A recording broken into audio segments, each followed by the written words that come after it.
So today, special day, International A Game. I love it. I'm chatting with Paul Scraton, who is the editor-in-chief at Agency by Agency. And these guys are pretty special. They've just mapped the UK's agency landscape for the first time, which now lets us see what that true makeup of the agency industry is across the UK.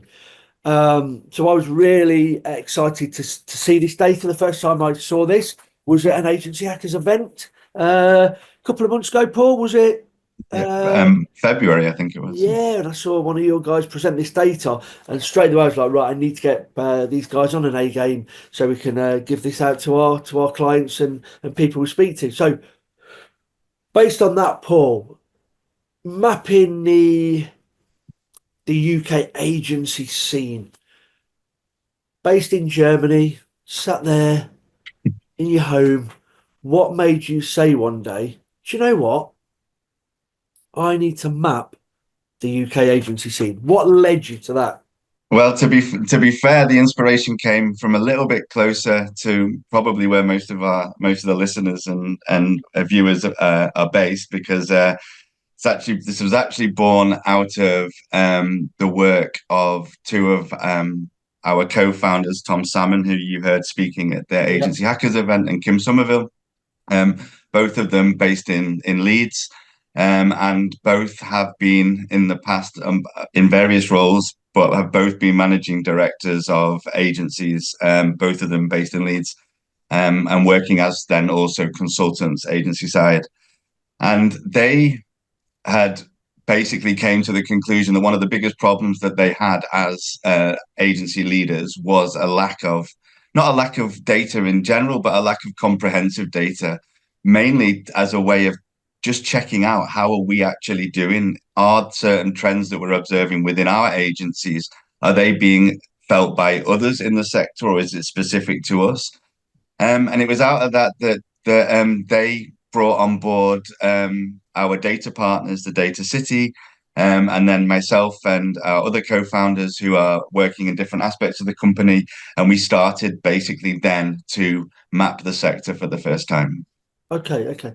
So the first time I saw this data, you were basically saying the UK agency scene has doubled over the last 10 years. And I think there's something like 25,000 active agencies in the UK, which, all the events I'm at, people are saying getting new business is hard.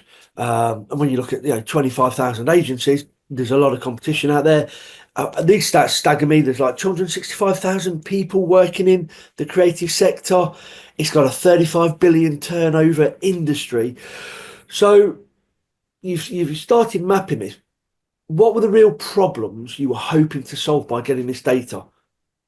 So I think the first thing is that in any business, it's important to understand the context in which you're operating. Like, you have that feel, you have gut feeling for how the business is going. You speak to your colleagues, you go to events like Agency Hackers, and you speak to other people who are in the sector. But I think the first step was to allow not just agency leaders, but any stakeholders for the agency sector. So that could be investors or people who are looking to start agencies, people who want to sell services to agencies, to truly understand what are we dealing with here. So that was the very first step, was basically to allow us to have the context to understand the environment in which we're operating. And then out of that, what we wanted to do was not just present the data and say, here's the data, now you do with that what you will, although that's very important. It was also to provide, to bring the data together with industry expertise and knowledge to create and build, which is what we're working on right now, to build this kind of knowledge hub for agencies. So you have the data, you have insight from people who work within the sector for a long time, and increasingly we'll be adding to the site with more context around the data. How can you use this data within your organization, within your company? And so basically it was to basically put tools in the hands of agency leaders or anybody who's working within the sector to both understand but then also act on that information. Yeah, that makes sense. That makes sense. I mean, I've been working in this industry now for over 20 years. And I think for me, when you map or try to map the subsectors, it's really difficult. And I remember at the agency hackers event, you'd managed to sort of say there's this a volume in these different sectors. So I guess my question is, how did you decide these are the sectors, and how did you manage to sort of map that complex structure of the different areas agencies work in? Well, first of all, from the moment that we started the process to the moment we launched on the 10th of March was almost exactly a year. So it took time. Took time, yeah. Um, the first step was to think about how we would map the sector. And we've started with basically focusing on subsectors based on services that agencies offer. So that could be PR and communications, web design, design and branding. We have 28 and we're about to add a 29th in the next few weeks. Um, so that was the first step. We then work with our data partners by building what we call initial list, which is basically based on manual research of saying, here is 10, 20, 30 exemplar agencies of this particular subsector.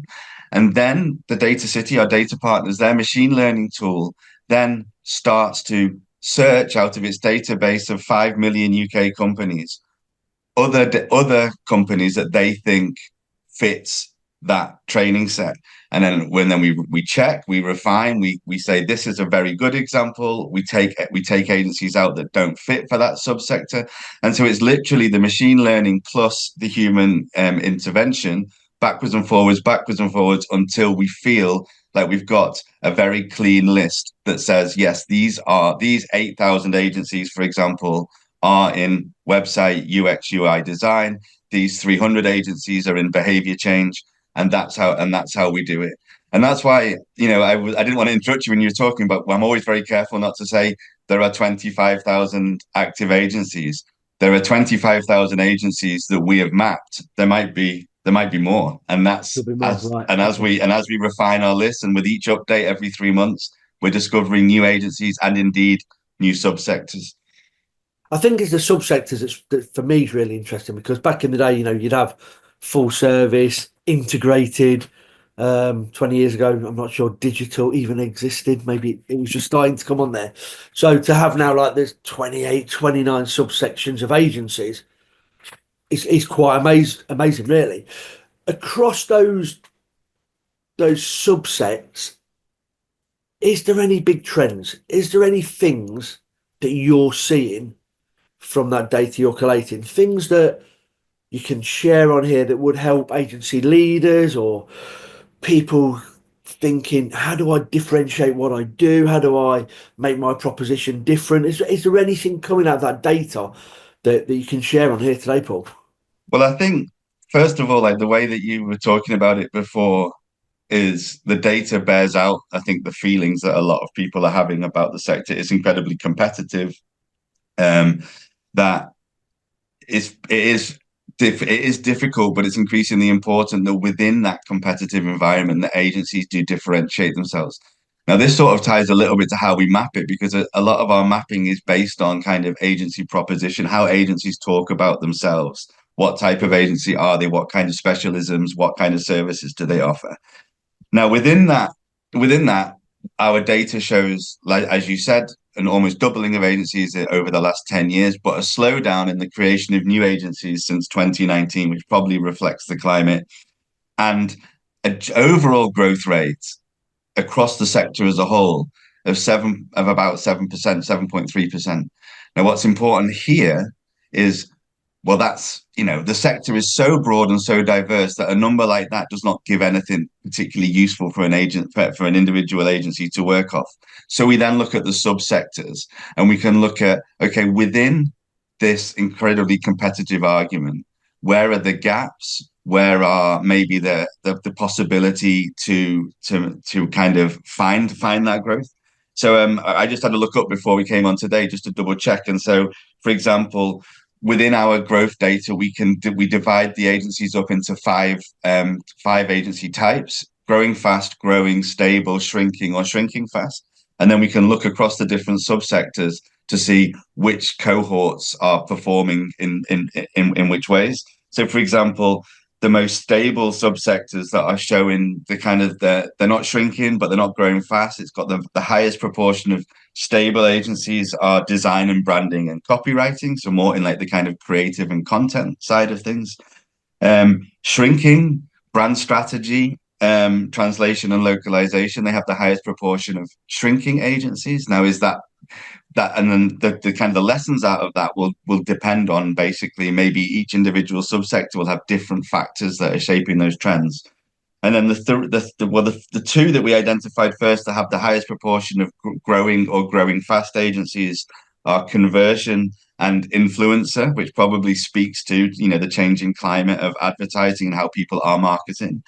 And our 29th subsector, which we just mapped in the last 3 weeks, which is social purpose and sustainability agencies, they are actually showing the highest proportion of growing agencies of any of our subsectors, with a 22% overall growth rate, and a 44% of those agencies are either growing or growing fast. So that's certainly so. Out of all that information, what we take out of that, and that's where on the site, that's where the insight comes into it. We start to say, okay, well, this is what the trends are showing, but what does that mean for you as an agency Yeah, leader, how can for I mean example? that stat alone of it's doubled in the last 10 years, slowed down in the last five. Yeah. You were saying, how do if I'm an MD of an agency, owner of an agency group, how do I take this data you're providing? How do I use it meaningfully? What can I use this data for to start affecting the decisions I make? I mean, I did a talk yesterday and we talked about leading and lagging indicators. And I know so many businesses and agencies always work on lagging indicators. Mm. So things that have happened, it's in the rearview mirror, you can't stop it. How do you take this data you guys have pulled together to start making, I guess, an influence in what your future looks like? Well, how do you see that data being used, Paul? Because Well, for I me, think it's all about that. Well, where are we going? Where we've been is not where we're going. How do we use this data? so. I think there's two big things that I think I would like to emphasize, presuming that our audience today is predominantly agencies, Yeah, agency most leaders, people on people here will in be that. Yeah, agencies, yeah, all exactly. really. So I think the first one is this idea of context. What climate are we operating in? Are things that we can observe in our agency something that is to do with us and what we're doing, or is it more reflective of the general market conditions? And by being able to break down the data, not just on the subsector, but on subsector, on location, so which city you're operating in or which region you're operating in, the size of your agency, and then combining that with the subsectors you're working in, you can then start to look and say, well, how are we doing compared to our direct peers, not the industry as a whole, not even the subsector as a whole, but agencies that are close to us. So the first thing that you can use it for is to work out, is this something that we are experiencing in our agency? Is this something that is unique to us, or is this more reflective of the wider context?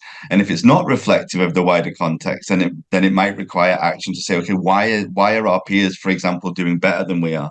Or what are we doing that is making us stand out from our peers? So that is the first thing. And I think the second thing that I think is very important around this data is this is one of the reasons why, like, the idea behind the data behind agency by agency was to take the data from the data city, but put it into the agency world with the kind of the human insight and expertise, and say, okay, these are all tools in our hand, and we also need to think about if we're realizing that we are performing or underperforming within our specific subsector, but we can identify that there's one area of our business that we haven't really emphasized, but we can see that's an area that is showing perhaps potential, or there's a gap in the market there. How do we reposition ourselves, or how do we make the clarity of our proposition? How do we make sure that we sell our distinctiveness, what makes us unique? And I think in order to do any of these things, you need input from all different sides. You need the human input, you need your own experience. Like, for example, yourself, Jay, with 20 years in the sector, you will bring something to that table. And the data is just another tool in your hands to help you make the decisions.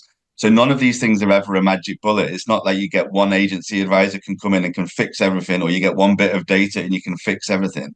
I think we're very keen to emphasize that it's about this nuance. You need as much information as deep as possible. And either that comes through our benchmarking data, or people come to us for bespoke research, which is they say, okay, I would like an analysis of of not just this subsector, but these three subsectors and this size of agency. I want to see a peer report on what are agencies like me, what trends are we observing. And again, it's just about having more information in your hands. So what data are you actually putting together to show this? Is it revenue? Is it profit? What are you actually putting together? So all together we have our colleagues at the Data City, they can collect over 100. They collect over 100 data points. So some of this we make available through our subscription, through the benchmarking data for each subsector, and then also our reports, and then others you can access through a bespoke research project.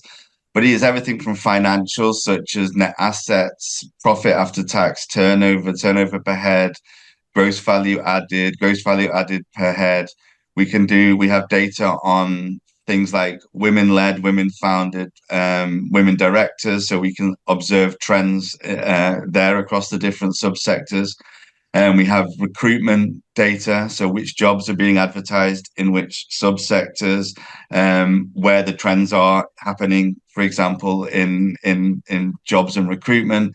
We can do textual analysis of different subsectors. So how are agencies talking about themselves? What language are they using to describe themselves? And I think one of the things that's really interesting, we're working on a report on this right now, is that, you know, you look at our data and you look at the agencies that describe themselves, for example, as a full service agency, but then the number of them with a headcount of one or two people, you Yeah, start to ask a question, well, can that really be can a that be full? real? Yeah, Yeah. yeah. And one of the challenges that we've had, and I think it's really interesting as part of why it's always going to be refined, and I'm 100% sure that as the months and the years progress, our subsectors will shift and change, is that there often isn't agreement within the sector about the language that we use to describe the sector.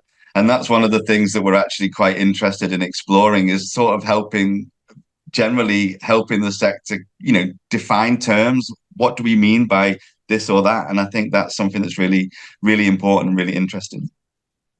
Yeah, I mean, when you just look at that, for me, the doubling of size of agencies is quite incredible over 10 years. All of the different sectors. When I started, I don't think the term digital agency existed. I Yeah. think there was integrated, full service, marketing, design, and now PR, throw that in there. And now there's 29 of these sectors. And Mm. you say at the end, you're probably going to add more sectors to this list. What's the plans for the future? Where you're hoping to take this data? How you hoping to get it out there?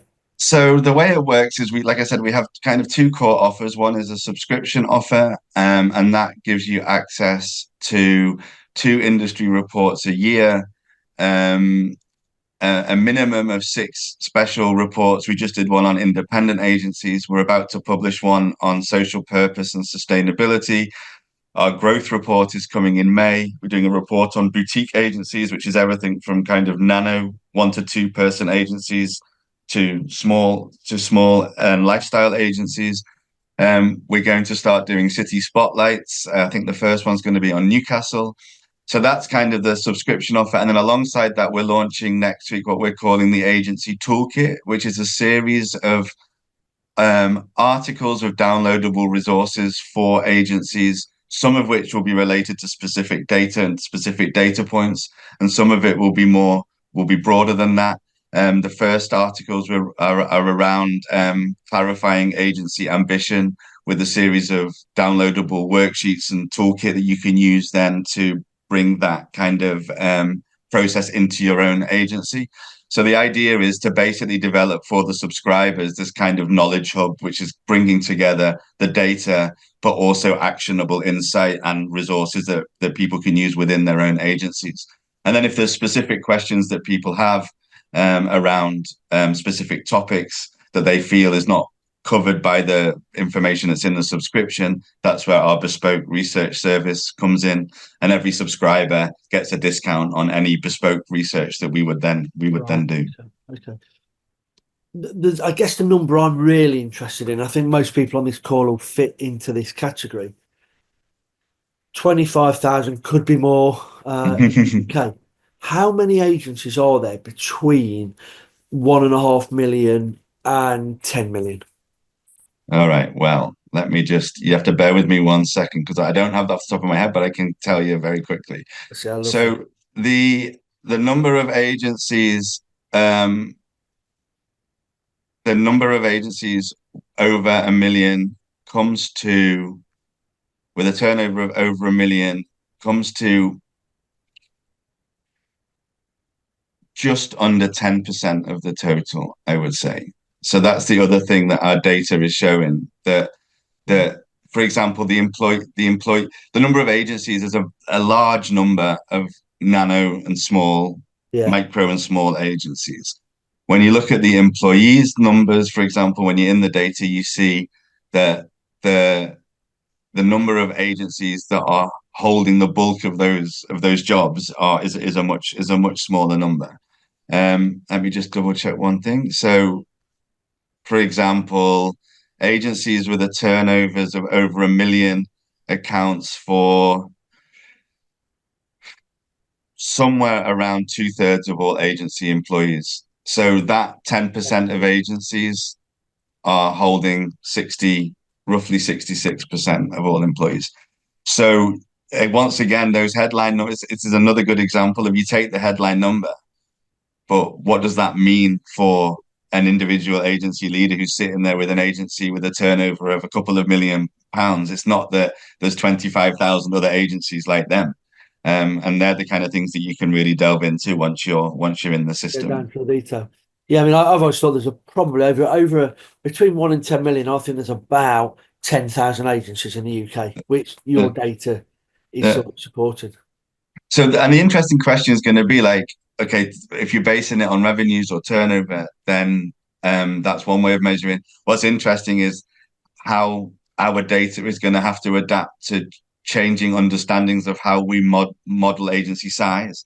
So with AI, with the increase of freelance use of freelancers, Yeah, does headcount does that stop becoming a relevant measure of agency size? And these are the discussions. That's part of what we want to do with the more global level trend pieces that we do, is to provoke these discussions around, like, how do we understand the sector, and how, like, whether it's around language, agency size, things like that. yeah. Yeah, I mean, it's fascinating stuff. I think any research and insights you can have as a leader to position yourself is just incredible. Can you believe, Paul, it's 9:55?